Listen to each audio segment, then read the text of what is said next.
3, 2, 1. You're watching TCO Takeover. We are here to help you with your everyday needs. With the iOS 18 update, all saved passwords on your iPhone are now conveniently located in a dedicated app called Passwords, making access simpler than ever. To find your passwords, swipe from right to left on your home screen to open the app library. Then search for it and open the Passwords app. Once inside, you can search for specific passwords using the search bar at the top, or view all saved passwords by selecting all. This includes login credentials for websites, apps, and even saved Wi-Fi networks. If you're only looking for Wi-Fi passwords, select the Wi-Fi option.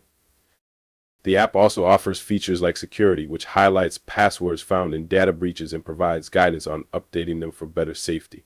Additionally, at the bottom of the app, you'll find the Shared Groups section, allowing you to create or join groups to share specific passwords securely with family or friends. This update simplifies password management while enhancing security and collaboration.